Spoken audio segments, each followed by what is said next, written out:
So this is chemistry. We're in chapter 12, section 2, the behavior of solutions. So we were talking about solutions and solutes and solvents, and now we're going to go start talking about behavior. And the first thing about behavior, we're going to talk about what equilibrium is. It's pretty important as when things equal out, right? Equilibrium.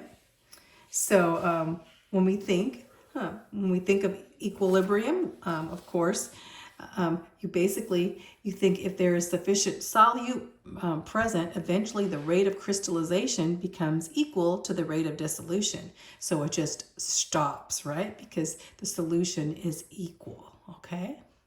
So this is when crystals of a substance such as table salt, you first place them in the water, many particles leave and it starts going into, dissolving. And as the number of particles in the solution increases, the number that collide with the surfaces of the undissolved crystals remain there and it increases. And this is what's called crystallization. So basically the undissolved crystals remain there, also increases because it's basically equal. It's become equal. So, and that again, let's go over that. If there is sufficient solute present, eventually the rate of crystallization becomes equal to the rate of dissolution. And this actually is a condition of solution equilibrium. So let's look at this solution equilibrium here. So, and this may be represented by this. See right here, we have dissolution and crystallization. And they also, it becomes equal on both sides. And because this is continually occurring at equal rates, they may offset each other. The situation is really in a constant state of equilibrium.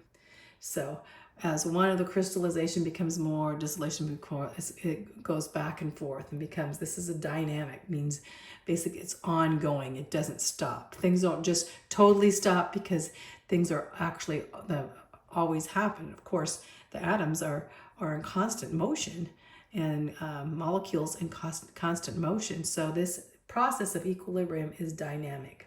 So think of dynamic equilibrium. So a solution such as that just described is a saturated solution. So that's another word. So first of all, we have the crystallization happening where the crystals are in the rate of crystallizations. When the surfaces are collide, these crystals form, right? Like this picture here. And then we have dynamic equilibrium, ongoing equilibrium to make the two solutions, or the solvent and the solute equal. And then we have saturated. So what is a saturated solution? It contains all the solute possible under the equilibrium conditions at a given temperature. Basically, a saturated solution has all the solutes possible. There's not going to be any more solute, at that point. Well, there actually can be because there's a super saturation, but it's all possible. That now that we're in the state of equilibrium, the solution is considered saturated with water, saturated with whatever the solution, the solvent is. The amount of solute present in a saturated solution is called the solubility. Pretty important. Solubility of the solute. When you think, because we're going to say, okay, the amount of solute present in a saturated is solubility. So it has to be saturated completely, right? And that saturated solution is the solubility. So that's the measure of solubility.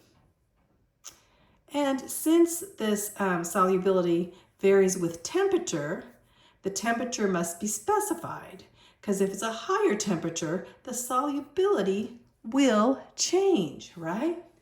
And so, if we look at 25 degrees centigrade, here we have table 12.3, we have the solubilities of several compounds in water.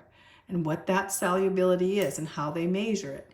So, so basically the solubilities at this point, these values must be experimentally determined, which they have. A solution that contains less solute than it could at equilibrium at a specific temperature is unsaturated. So if it isn't at this solubility, which is measurable, solubility is grams per 100 grams of water. So if you take 100 grams of water, you would, as your solubility with, this is silver chloride, would be 0.000194. Or silver nitrate, what would be a lot more, 216. That would be 216 grams that were soluble in 100 grams of water. Or barium sulfate here, another one is 0.00024. So very, very small. Lithium chloride is 83, large again. Sodium chloride, which is common salt, is 35.9. So 35.9, almost 40 grams would dissolve in 100 grams, and that would be the solubility. And here we have ammonia chloride here. Ammonia chloride again is 37, so 37.2 grams and 100 grams would be the solubility. And on to lead, 54. So see how it varies by each molecule in combining or the solubility in water. So going on to this, it talks about another term that we need to talk about, and that is supersaturated. And that's when many solutes have greater solubilities at temperatures higher than room temperature. So the temperature, of course, is going to affect at this elevated temperature. But when it starts cooling, then it's supersaturated. So when it starts cooling, the solubility is changing, right? And so this supersaturated will actually start settling out. The supersaturated condition is called unstable because basically you're going to have some settling out. Let's take that picture right here. So here's a supersaturated solution because it's cooling off. And as it's cooling off, the saturation solution will form these seed crystals. All of a sudden, crystals will start forming because this is getting cooler, and now it's above saturated, and it wants to get rid of some of those crystals, right? So this is the crystallization of a supersaturated sodium thiosulfate here solution. Okay, so that's supersaturated. You need to know what that means, right? The supersaturated condition. So another thing about crystallization is aided by the presence of a rough surface. So if there's a rough surface, so you want to get the supersaturated to start, a rough surface can also be initiated by a sudden disturbance or a scratching or a shaking. So you have this here and you can scratch or shake or whatever, or stir, and it will start the crystallization to happen is what. So if a small crystal of the substance is dissolved in the supersaturated solution, a process is known as seeding. And this is the excess solute will turn to crystals. And that's exactly what's happening here. In fact, it calls it seeding. So here we have basically this seeding, which we could, in a rough surface, if we can start this seeding and turn, it says saturated solution formed by addition of seed crystal. So here we are, the seeding of it. So just another word here. So this excess solute will crystallize out and cause this seeding. Okay, the example here about honey. They say honey is a supersaturated solution of sugars, of glucose and fructose and such. Honey has a lot in it. And this crystallization, if you let honey set, what happens? Crystals will start forming in the honey, right? But then if you take the honey and you start stirring it, dissolving it, or you start heating it up, what happens? Those crystals disappear because now the supersaturated, as you get a higher temperature, is going back into its supersaturated condition, right? So this is just very basic. We see this in every day, but it's important that we know what's happening, right? So we have saturated we're talking about equilibrium. We're talking about saturated solutions that they're there, and then we could talk about supersaturated solutions. So now we want to talk about the effects of pressure and temperature. So now, of course, pressure and temperature are going to affect the solubility and basically how the solubility as it's dissolving in the midst, as the atoms are basically dissolving into the solution or into the solvent, the solute into the solvent. So pressure. So if we talk about pressure, pressure is usually, it says, is usually unaffected by, solubility is usually unaffected by ordinary pressure changes, like just changes, in the air and such little changes. In fact, pressure has no effect on gas at all. So they're totally miscible solutions, and the pressure has no effect on gas. However, the solubility of a gas in a liquid is greatly affected by the changes in pressure. So, that's this picture here. And so we're going to talk about Henry's law. So let's go over down here where it talks about Henry's law. So these gas molecules that are in contact with the liquid, they start colliding with the molecules at its surface and become solvated. And the number of collisions by gas molecule is related to the partial pressure. So we're talking about pressure. So whenever you're talking about pressure of gas at this point, we're not talking about vapor pressure. We're talking about partial pressure of this particular gas now. And so now we'll see that initially more gas molecules will enter the solution, then will escape the solution, and then we'll have this dynamic equilibrium as the gas is, coming in contact with the liquid, right? Well, we have a law on this. This is Henry's law that states that at given temperature, the equilibrium of the concentration of a dissolved gas is directly proportional to the partial pressure of that gas. Basically, you need to know, what does that mean, right? It means that Henry's law says the higher partial pressure of the gas, when the pressure is higher, the greater the solubility of the gas is going to be. So you're going to have a question that says, partial pressure is higher, then the solubility is going to be higher.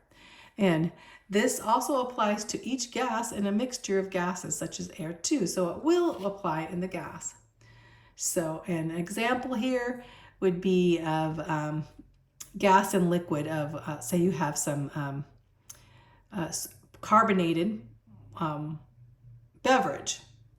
Say you have a Coke, carbonated beverage. At the bottling company, the flavored water is saturated with carbon dioxide in it, right? At a pressure of 5 to 10 atms. So at this pressure, and when the bottle or can is opened, all of the excess carbon dioxide doesn't just come out of it, does it? But under certain conditions, and unstable conditions, by stirring it up, maybe you might want to stir it up or shake it up, and however you want to do it, it will reach its equilibrium. And then what happens with the carbonated beverage, if you just leave it out for a couple days, it becomes flat. The carbon dioxide gradually escapes, right? So, or say that you shook it up and then you dropped it, and it'll come out right away, right? So it doesn't have time to recover. It almost like blows up like a geyser coming out of that carbonated beverage, right? So this increased solubility of gases under pressure can be a problem. Okay, wait, let's start with this. Let me go on to this before we talk about the problems of it. So here we have Henry's law.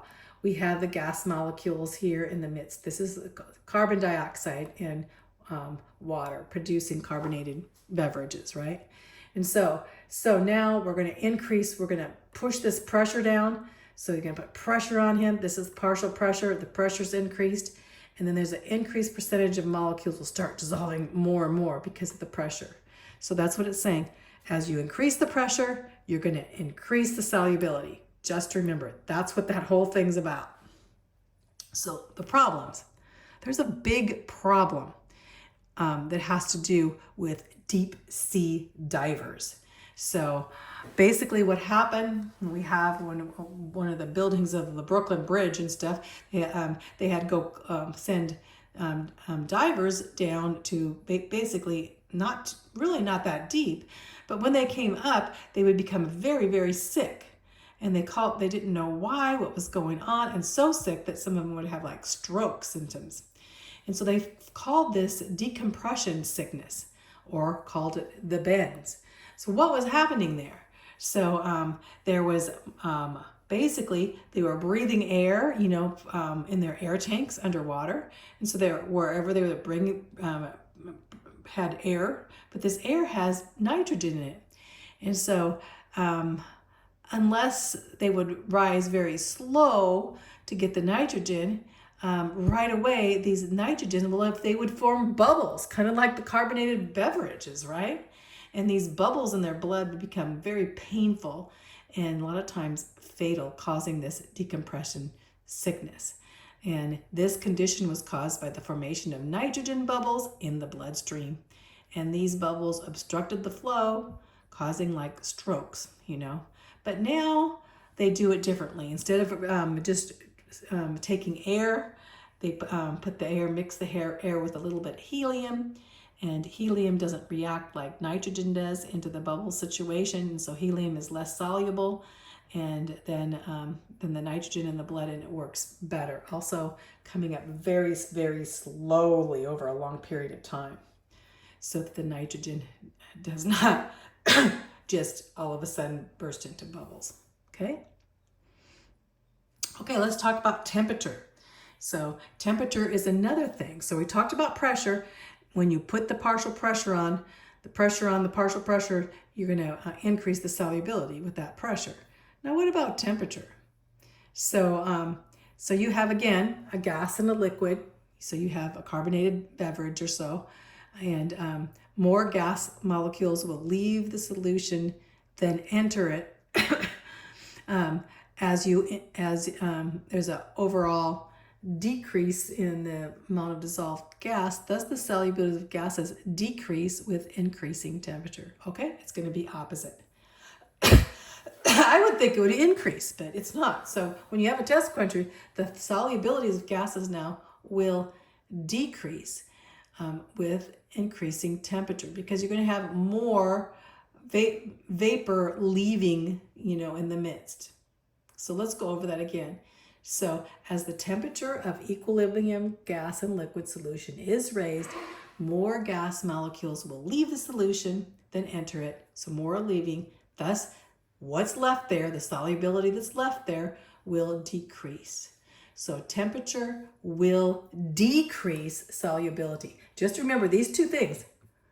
Pressure increases the solubility and temperature decreases the solubility. Mainly because that a lot of the gases are going back, into the air. They're getting so, the gases in the liquid are becoming so active that boom, boom, boom, they come out into the air. And so this leaves the solubility less, right?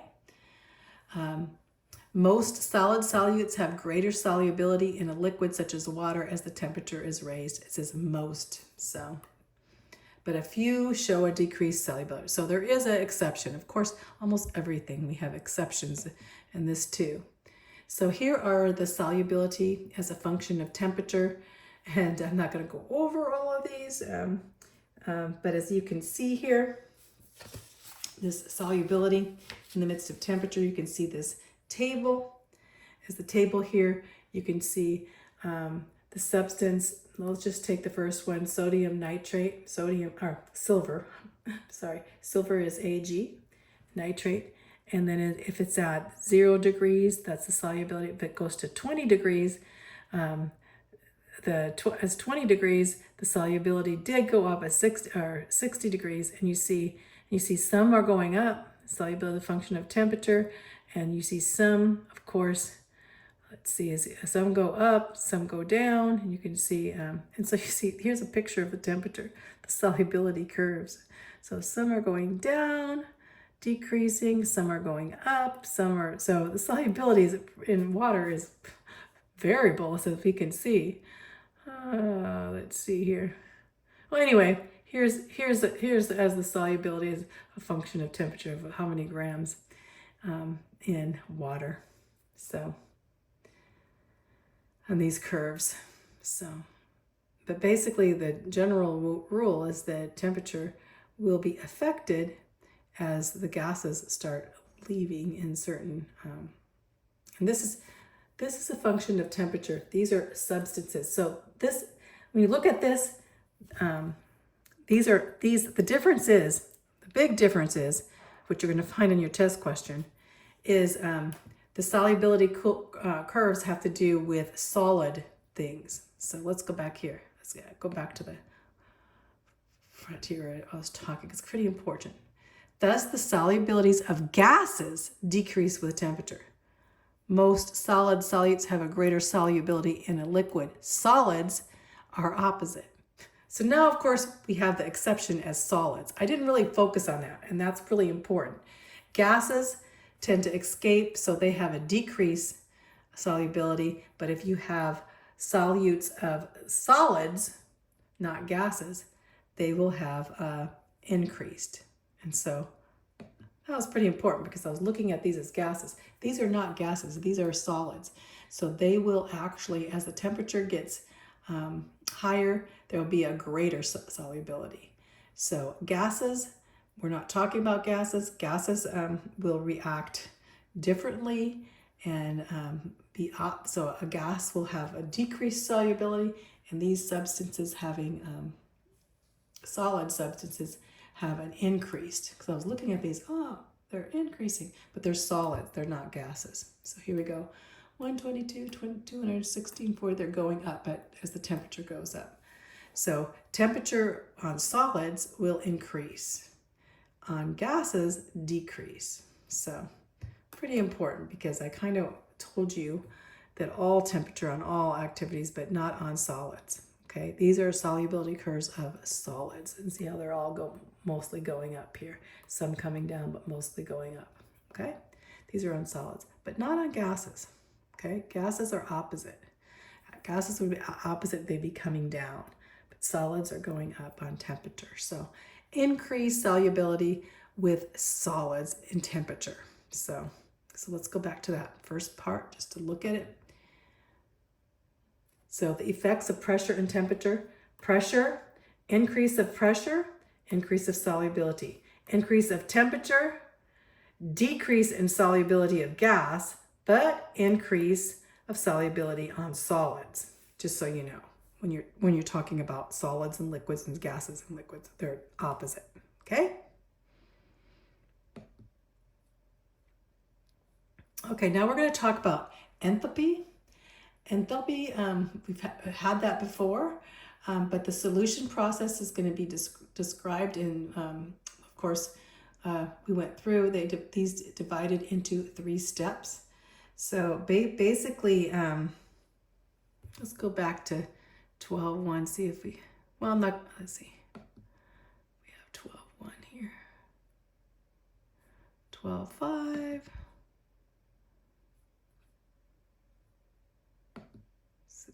When they give you something, it's important that we know what they're talking about. So 12.3. Here it is. So these here, gas dissolving in gas, solvent and solute, liquid and gas, liquid and liquid, the solution types. So that's what they're talking about on this here. So let's go back.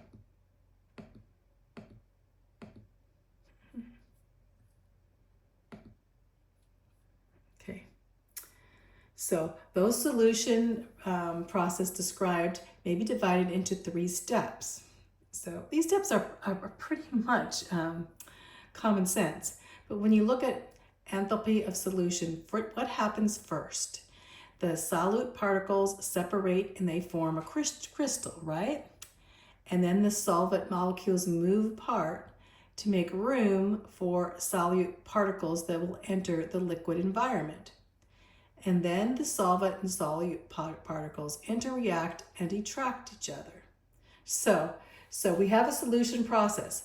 We have the solute, which would be like if you had you had sugar and dissolving in water, let's say. And so now you have these sugar particles separating from the crystal as the crystal little parts come off the crystal, right? The crystal of sugar. If you have a sugar cube, they're coming off the sugar cube. So that's the first part. And then the next you'll have, they're moving apart from that to make more room. So the liquid's environment, the liquid would come into the crystal, right? These two kind of go together. And the last is that the solvent and solute particles interact and they attract each other. So 3 little stages of what's going on there. So the first 2 require an input of energy that they called endothermic. So these 2, stage 1 and 2, are endothermic. When you think endothermic means they're taking in energy. So they're taking in energy at this, they will appear to be getting cold on the outside, endothermic. So they require taking in energy. And then the last one is exothermic, is giving off energy. So you have 2 energy stages. Endothermic are the first 2, and exothermic is the last. So depending on the amounts of energy involved in each step, the net energy change may be negative or positive. So what would enthalpy of solution be? Well, this represents, when you think of enthalpy, you think of heat, right? So it's going to be the change. Anytime you have a little triangle, it means the change in solution, or the heat of the solution that's released, right? And so a positive, the first 2 would be not releasing, they're making things colder, right? Because they're taking in energy, and they would be positive. And the exothermic is always negative. So they may be either negative or positive, and many solids have positive, the solution process. If it's positive, it's going to be endothermic. And if it's exothermic, it's going to be negative. Just remember, exo means it's getting rid of it. It's actually getting rid of it and getting hotter. Exo, you think of heat. The whole situation's getting hotter, or it's going to blow up. That's exothermic. And endothermic means that it's drawing in and becoming colder. So that's going to be positive. Okay. We already learned this before. So in a concentration here, it can be either a liberation of heat, putting heat out, being exothermic, or it could be getting colder. And so here are some of the different solutions that you have. A positive would mean endothermic, and it would be getting colder, taking in that energy. Carbon dioxide, if you take carbon dioxide in the midst of the solution here, it'd be negative, which would mean exothermic, it would be getting hotter. So the negatives would mean they're giving off heat, getting hotter. You have hydrogen chloride here in the midst. Oh, we're saying hydrogen chloride, I'm going across here. Hydrogen chloride here is negative 72. So we have positive silver, so we can say this would be endothermic, this is exothermic, this would be exothermic, putting off heat, this is taking in heat, on down. Negative would be exothermic, endothermic. Potassium chloride would be endothermic. On endothermic, potassium iodine, endothermic, it get colder. And so here's again, potassium nitrate is getting cold. Potassium hydroxide is getting hot, endothermic, exothermic, endo, all the way down. So this is just tells you those endothermic and exothermic, okay? The last thing, it has to do with hot packs and cold packs. So here we have, basically you'll have a cold compress, or you'll have a hot compress, depending on whatever the chemicals are in there. And so these are very practical use now, because basically you have them and then you have to squeeze them, and then all of a sudden the solutions are coming together, and some are going to be exothermic and some are going to be endothermic. So like you have magnesium sulfate here. The magnesium sulfate, if you is combining in the midst together with the calcium chloride pouch, and you squeeze it, it's going to increase temperature. So when you have magnesium sulfate, you always think of a warm compress. And you take these warm compact presses, which is exothermic, and you can put them on, say you have a strain or something on your back, and you can put these on. And so calcium chloride will raise the temperature 55 degrees in the pack. And so then it becomes very warm, right? With that calcium chloride pack in the midst. And then, of course, you have cold packs, are just the opposite. And so you have a supersaturated solution there of sodium acetate. And basically, as you stir it up, as you break the two solutions come together, you will have the opposite effect. And the heat of would be endothermic as it's taken in. So hot packs, cold packs, it depends on how you're going to do this. So the pictures here. And then you have these over here again, the magnesium calcium, of course, is a warm pack. Thus an instant cold pack usually contains this, basically NH4, ammonia nitrate. Ammonia nitrate makes it really cold, and the calcium chloride and magnesium sulfate will make it warm. You also have those that are recharged, that you can recharge it. Most usable hot packs contain supersaturated solutions, and these are released when the pack is activated, and you can the pack may be recharged by heating it in a microwave to redissolve the chemical. And then these are like mitten and boot warmers and such like that. So this also has to do with the chemicals and solutions that we've been talking about. So, all right. I guess I'll go over these really quickly here because this has to do with the questions. Solution. What is a solution? A solution, it has a sufficient solute present. Eventually the rate of crystallization will happen, and this is what solution equilibrium is.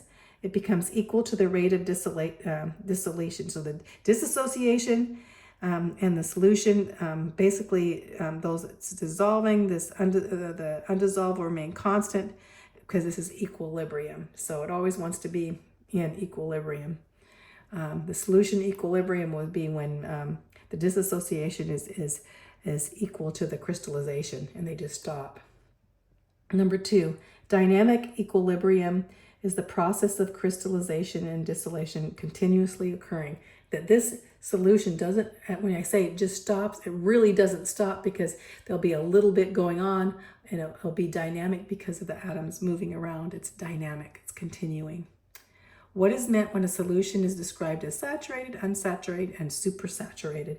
Saturated is all the solute possible has undergone equilibrium. And then unsaturated means it's less and more equilibrium could happen. It's still in the process. Supersaturated means it contains more solute than it could under equilibrium.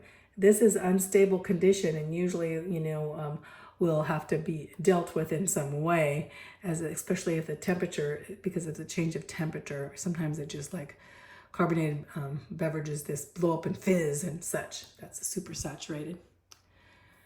To relate the pressure and solubility, to explain why deep sea divers often replace nitrogen with helium, because helium is not a reactor so much, as very unreactive, and nitrogen is basically, this nitrogen is forming bubbles, because as the pressure comes, it becomes supersaturated, and the nitrogen wants to get out in these air bubbles, causing many problems. The Benz disease, as it decompresses, as they come up, and it can cause major problems, even strokes. So, would you expect the cool waters of the Atlantic Ocean to contain more or less dissolved oxygen than the waters of a tropical lagoon? Okay, so when you think about the cool waters of the Atlantic, you basically think as increased temperature, we're talking about gas, not solids, more gas will leave than enter, and this will decrease the dissolved gas. And so basically, this temperature would affect the oxygen, right? So the tropical lagoon having the less oxygen, it might affect the abundance of sea life, right? So it depends about the oxygen. The increased temperature has the more gas leaves, so the oxygen is leaving at the higher temperatures. And less, that means there's less oxygen. So the tropical lagoon would have less oxygen in the water. So anyway, this affects the sea life. The enthalpy of solution is meant by what is termed of enthalpy. It means maybe we went over that. It means if it's endothermic or exothermic. It means the heat of the solution. So let's stop there. That's enough.